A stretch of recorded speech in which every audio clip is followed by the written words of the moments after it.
जय हिंद बच्चों, इस समय आप लोग महामना इंस्टीट्यूट के यूट्यूब चैनल से जुड़े हुए हैं। आज हम आपको क्लास 11th फिजिक्स हिंदी माध्यम सेकंड चैप्टर मात्रक एवं मापन के अंतर्गत मात्रक और मापन से संबंधित कुछ विशेष प्रकार के प्रश्नों को बताने जा रहे हैं। ये विशेष प्रकार के प्रश्न आपसे बोर्ड के एग्ज़ाम में तो पूछे ही गए हैं। ढेर सारे कंपटीशन जैसे कि आईआईटी, नीट या एंट्रेंस एग्ज़ाम में इस तरह के क्वेश्चन पूछे जाते हैं। तो इन क्वेश्चंस को आज हम लोग देखेंगे। तो अब इसमें कुछ स्पेशल, चूँकि ये विशेष प्रकार के होते हैं, इनमें कोई अलग से रूल रेगुलेशन नहीं लागू होता है, तो हम देखेंगे कि कैसे अगर इस तरह का क्वेश्चन आएगा तो कैसे उसको हम सॉल्व करेंगे। लेकिन इसके पहले मैं आपको बता दूं कि अगर आप चैनल पे नए हैं तो चैनल को सब्सक्राइब कर लीजिए, और सब्सक्राइब करने के लिए यूट्यूब पे महामना इंस्टीट्यूट सर्च कीजिए और रेड कलर के सब्सक्राइब वाले बटन को आप क्लिक कर दीजिए। अगर आपको किसी प्रकार की कोई दिक्कत समझ में आती है तो आप हमें कमेंट करके बतावें। आप बेल आइकन को भी प्रेस करें ताकि प्रतिदिन पढ़ने वाले वीडियो की सूचना आप तक पहुंचती रहे, और आप वीडियो को मैक्सिमम स्टूडेंट तक शेयर करें ताकि मैक्सिमम स्टूडेंट इसका बेनिफिट ले सकें। और हाँ, वीडियो को लाइक ज़रूर करेंगे। तो चलिए मैं शुरू करता हूँ। क्वेश्चन दिया हुआ है, वेग is equal to under root दाब अपान यक्स। तो यक्स की बीमाएं ज्ञात कीजिए, यानी यक्स की बीमा क्या होगी हमें बताना है। तो जानते हैं यक्स की बीमा ज्ञात करने के लिए हमको सबसे पहले यक्स की वैल्यू ज्ञात करनी होगी। तो देखिए कि यक्स की वैल्यू क्या होगी। तो यक्स की वैल्यू निकालने के लिए दोनों पक्षों का हमें वर्ग करना होगा। तो चलिए, अगर हम वेग का वर्ग कर दें तो वेग स्क्वायर, और ये बराबर हो जाएगा आपका दाब बटा में यक्स। आपको यक्स की ही बीमाएं ज्ञात करनी है, तो यक्स की वैल्यू हम निकाल लेंगे। यक्स बराबर हो जाएगा दाब और बटा में हो जाएगा वेग का वर्ग। अब हमको यक्स की बीमाएं निकालनी है, तो देखें यक्स की बीमाएं क्या होंगी, इन्हें हमें देखना है। तो यहाँ पर दाब की बीमा बटा में वेग के वर्ग की बीमा। तो दाब की बीमा आपको पता है कि ml इनवर्स t-2 होती है, और वेग की भी बीमा आपको पता है कि वेग की बीमा LT इनवर्स होती है। तो वेग की बीमा हो गई LT इनवर्स और इसका स्क्वायर है। तो फिर देखें क्या हो जाएगा, ये आपका ml इनवर्स t-2, और अगर इसका स्क्वायर कर दें तो स्क्वायर कर देंगे तो l स्क्वायर और t का पावर -2 हो जाएगा। अब इसको हम एक जगह ले जाते हैं, तो ये हो गया m, और l स्क्वायर ऊपर जाएगा तो l का पावर -2 हो जाएगा। और देखिए l का पावर -1 पहले से मौजूद है, और t का पावर -2 से t का पावर -2 कैंसिल हो जाएगा। तो फिर इसको हम लिख सकते हैं m, और ये हो जाएगा l का पावर -3। तो यक्स की बीमाएं निकल गई ml-3। तो इस तरह के क्वेश्चन आपसे पूछे जाते हैं कंपटीशन में भी। जो टेक्निकल क्वेश्चन होते हैं उनके लिए कोई अलग से स्पेशल रूल या फार्मूला नहीं होता है। देखते हैं अगला क्वेश्चन दिया हुआ है, किसी भौतिक राशि A का सूत्र A = अंडर रूट दाब बटा घनत्व है। तो फिर कह रहा है A की बीमाएं ज्ञात कीजिए।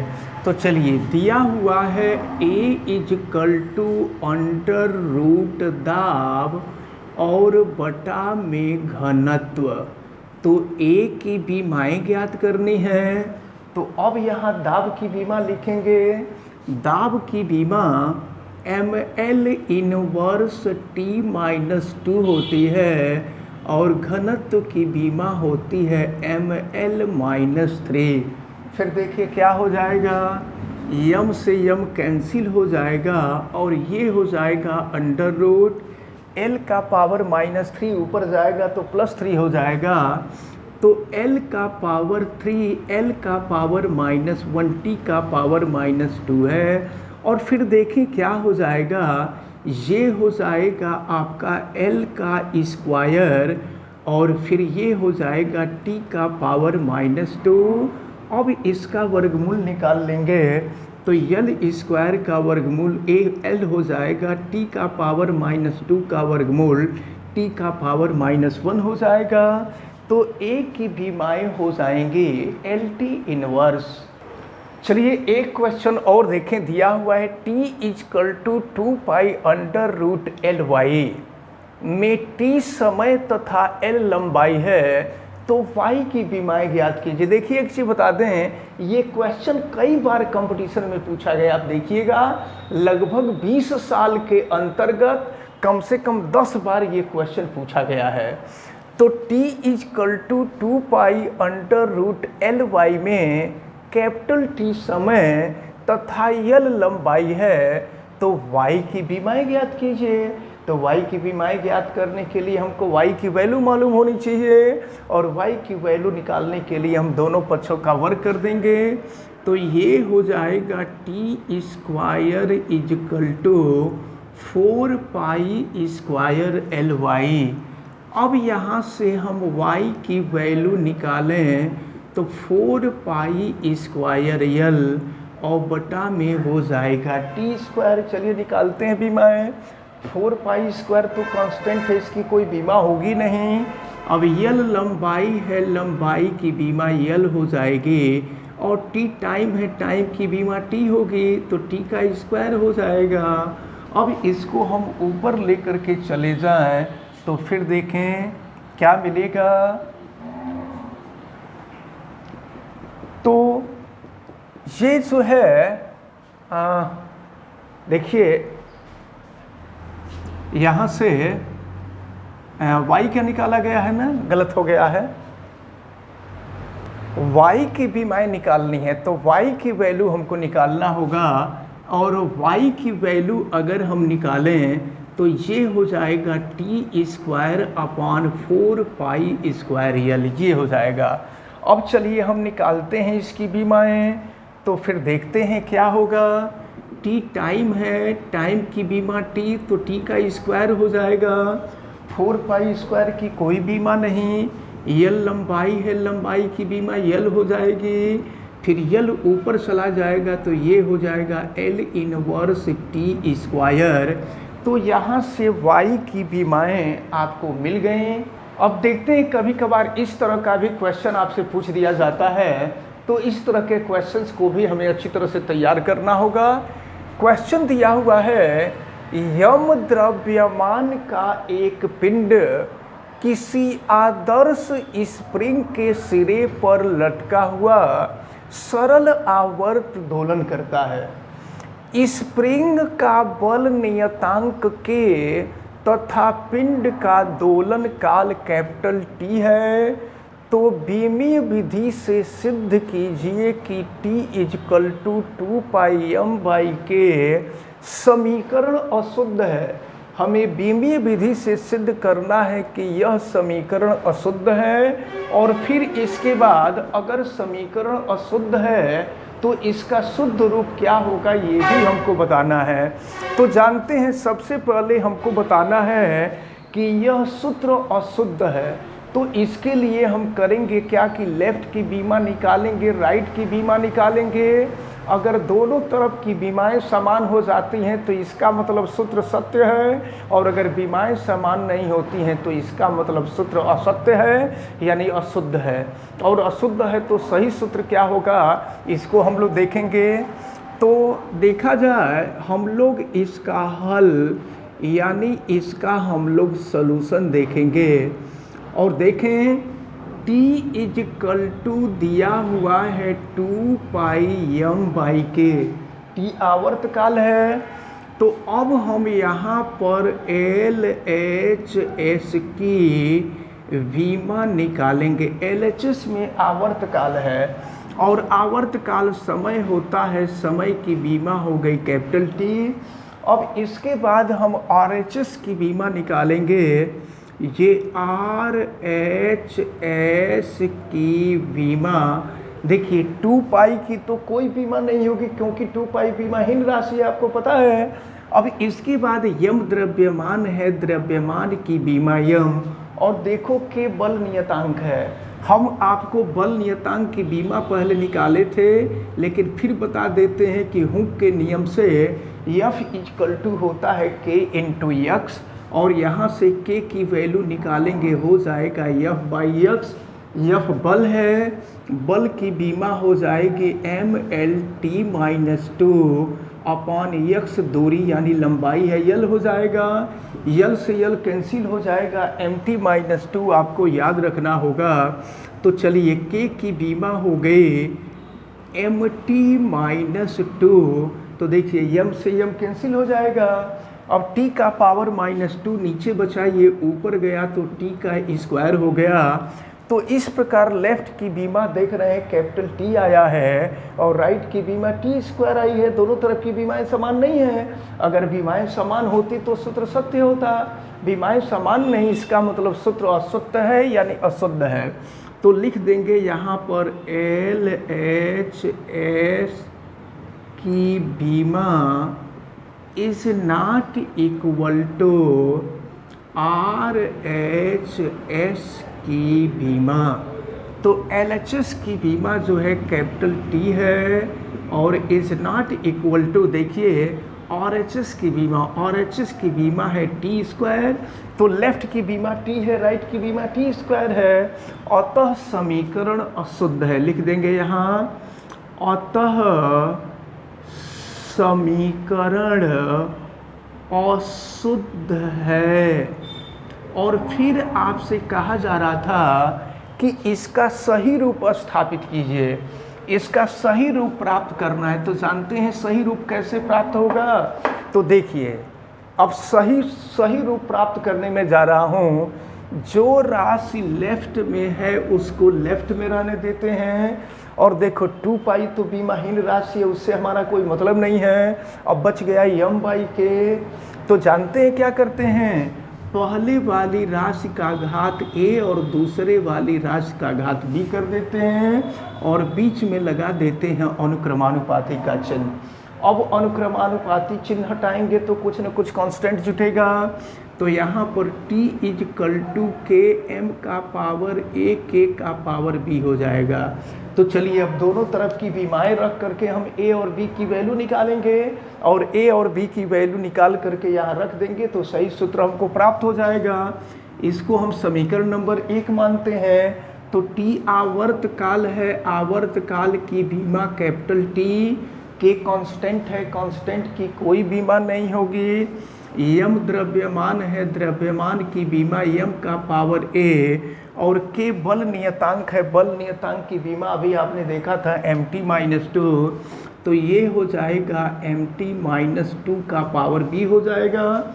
फिर इसको हम सॉल्व करते हैं, ये हो गया t = m का पावर a, फिर यहाँ m का पावर b, t का पावर -2b हो जाएगा।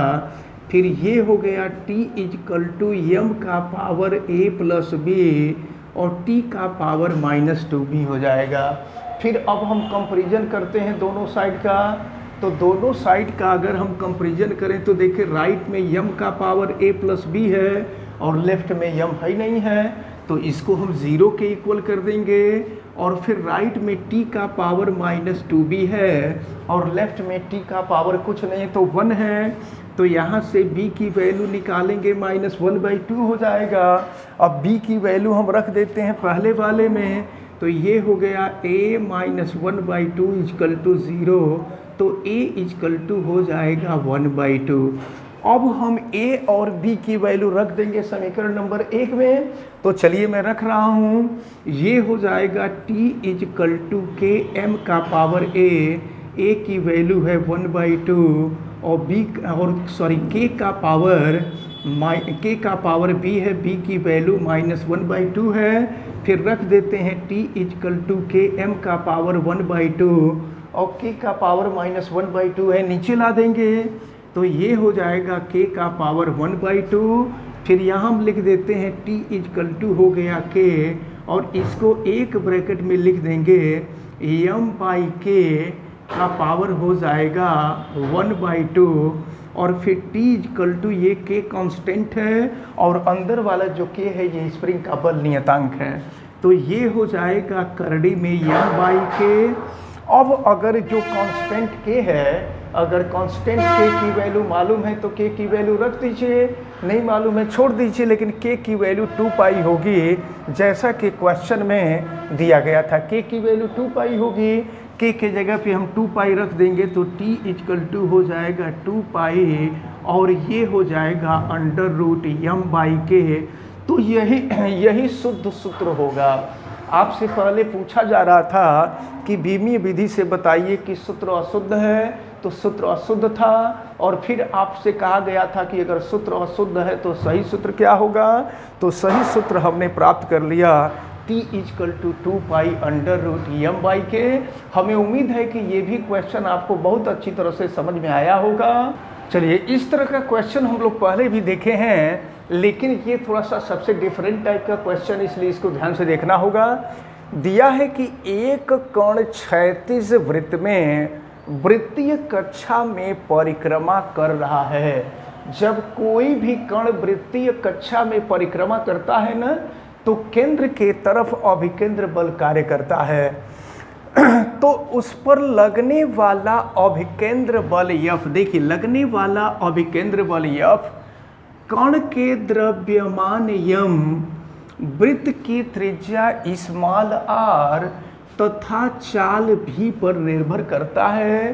तो अभिकेंद्र बल का सूत्र बीमीय विश्लेषण विधि से ज्ञात कीजिए। तो जिसका सूत्र निकालना है उसको लेफ्ट साइड में रखेंगे और शेष सबको राइट साइड में कर देंगे। पहले वाले का घात a, दूसरे वाले का घात b, तीसरे वाले का घात c कर देंगे। फिर चलिए अब यहाँ से अनुक्रमानुपाती चिन्ह हटाएंगे, कांस्टेंट जुटेगा, m का पावर a, r का पावर b, v का पावर c हो गया। अब ज़रा ध्यान पूर्वक देखें, इसको हम इक्वेशन नंबर 1 मान लेते हैं। फिर लेफ्ट और राइट की बीमा रख करके हम ए बी सी की वैल्यू निकालते हैं। देखिए क्या मिलता है, F बल है, बल की बीमा mlt-2 होती है और k बीमाहीन राशि है, k की कोई बीमा नहीं होगी। फिर m द्रव्यमान है, m हो जाएगा पावर a, r त्रिज्या है उसकी बीमा l का पावर b और v वेग है तो ये हो जाएगा lt इनवर्स का पावर c। तो अब देखिए क्या हो जाएगा, mlt-2 इजकल टू m का पावर a हो जाएगा l का पावर b और इसको अंदर करेंगे तो l का पावर c और t का पावर -c हो जाएगा। फिर इसको हम सॉल्व करते हैं और देखते हैं क्या मिलता है। mlt-2 इजकल टू, देखें यहाँ m का पावर a और l का पावर हो गया b प्लस c, t का पावर -c हो गया। अब हम दोनों बच्चों का कंपैरिजन करेंगे और कंपैरिजन करके a b c की वैल्यू निकालेंगे। तो चलिए देखते हैं, राइट में m का पावर a है और लेफ्ट में m का पावर 1 है। फिर राइट में l का पावर b प्लस c है, यहाँ l का पावर 1 है। फिर राइट में t का पावर -c है और लेफ्ट में t का पावर -2 है। माइनस से माइनस कैंसिल हो जाएगा, c की वैल्यू 2 हो गई। अब c की वैल्यू यहाँ रख दीजिए तो b plus 2 equal to 1, b equal to 1 -2 यानी -1 हो गया। अब हम सब की वैल्यू रख देते हैं, a b c की वैल्यू समीकरण नंबर 1 में रख देते हैं। तो f इजकल टू हो गया k m का पावर a की वैल्यू 1 है और फिर ये हो गया r का पावर b की वैल्यू -1 है और v का पावर c की वैल्यू 2 है। तो अब ये f इजकल टू हो गया k m का पावर 1। पावर 1 लिखने की आवश्यकता नहीं होती है क्योंकि जहाँ कुछ नहीं होता है वहाँ पावर 1 होता है। और फिर ये v का स्क्वायर और r का पावर -1 है, इसको नीचे ला देते हैं तो ये r हो जाएगा। तो f इजकल टू हो गया k mv² अपॉन r। अब अगर k का मान मालूम है तो रख दीजिए, नहीं तो छोड़ दीजिए। k की वैल्यू जो होती है नॉर्मली यहाँ 1 होती है, तो f इजकल टू हो जाएगा mv² अपॉन r। तो ये अभिकेंद्र बल का सूत्र रहा। अब एक बात हम आपको बता दें कि इस सूत्र के साथ ही ये जो सेकंड चैप्टर है, इस सेकंड पेपर की जितनी महत्वपूर्ण थियरी थी, और चूंकि ये पूरा चैप्टर थियरी नहीं बल्कि न्यूमेरिकल ही था, ये पूरा कंप्लीट होता है। अब इसके बाद जब नेक्स्ट वीडियो हम लोग देखेंगे तो एनसीईआरटी वाले बुक का न्यूमेरिकल देखेंगे, और ये न्यूमेरिकल बहुत इंपॉर्टेंट है क्योंकि एनसीईआरटी के न्यूमेरिकल आपसे बोर्ड के एग्ज़ाम में तो पूछे ही जाते हैं, कंपटीशन में, आईआईटी में, जी एडवांस में, नीट में पूछे जाते हैं। तो इन सब क्वेश्चंस को आप सबको तैयार करना होगा। हमें उम्मीद है कि आज जितना भी पढ़ाया गया है आप सबको अच्छी तरह से समझ में आया होगा। आप वीडियो को लाइक ज़रूर कीजिएगा, और अगर चैनल पे नए हैं तो चैनल सब्सक्राइब कीजिएगा। चैनल सब्सक्राइब करने के लिए यूट्यूब पे महामना इंस्टीट्यूट सर्च कीजिए, और फिर सब्सक्राइब वाले रेड कलर के बटन को आप क्लिक कर दीजिए, चैनल सब्सक्राइब हो जाएगा।